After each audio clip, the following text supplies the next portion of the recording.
नमस्कार, कैसे हैं आप सब को पता है कि एक मूवी शूट हुआ था काफ़ी समय पहले, अभी से 1 साल पहले, लगभग 1 साल हो गया होगा, 1 साल से ज़्यादा हो गया होगा या फिर जितना भी हुआ हो। साउथ में एक मूवी शूट हुआ था, साउथ में।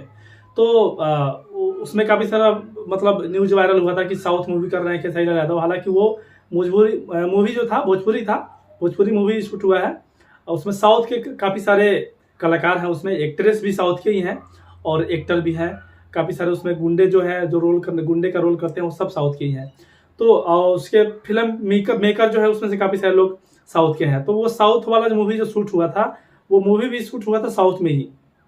उस मूवी का पोस्टर जो है आ चुका है, फर्स्ट लुक आ चुका है।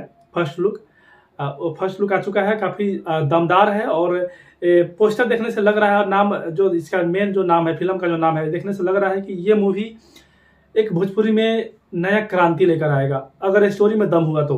ऐसे तो लग रहा है कि स्टोरी में दम होगा और साउथ के काफ़ी सारे लोग इसमें फ़िल्म मेकर हैं, तो मे भी ऐसा संभावना है कि हो सकता है। मतलब देखिए, हम पूरा श्योर है कि होना चाहिए, लेकिन फिर भी हम संभावना इसलिए बोल रहे हैं कि हर बार ऐसा होता है, लेकिन होता नहीं है। तो इस बार हमें, इसलिए मैं संभावना बोल रहा हूँ, लेकिन मूवी आएगा तो पता चलेगा। पोस्टर यहाँ पे थंबनेल आप लोग देख लीजिए, काफ़ी लाजवाब मूवी है। मूवी का नाम है राउडी इंस्पेक्टर। राउडी इंस्पेक्टर का फर्स्ट लुक आउट हुआ है, इसके बाद सेकेंड लुक आएगा, फिर ट्रेलर आएगा, फिर फिल्म भी आएगा। तो इसके लिए कौन कौन एक्साइटेड है, कमेंट कीजिएगा। मैं तो बहुत ज़्यादा एक्साइटेड हूँ, और जिस तरह से नाम है, जिस तरह से लुक है, अगर स्टोरी में दम रहा, ट्रेलर देख के पता चल जाएगा कि स्टोरी में कितना दम है। दम रहा तो मैं क्या करूंगा अभी नहीं बताऊंगा, बाद में बताऊंगा। फिलहाल आप लोग इस वीडियो को दबा के शेयर कीजिएगा, और राउडी इंस्पेक्टर फर्स्ट लुक देखने के बाद आपकी एक्साइटमेंट क्या बोलता है, कमेंट जरूर कीजिएगा। मिलते हैं आपके साथ, यही जय भोजपुरी।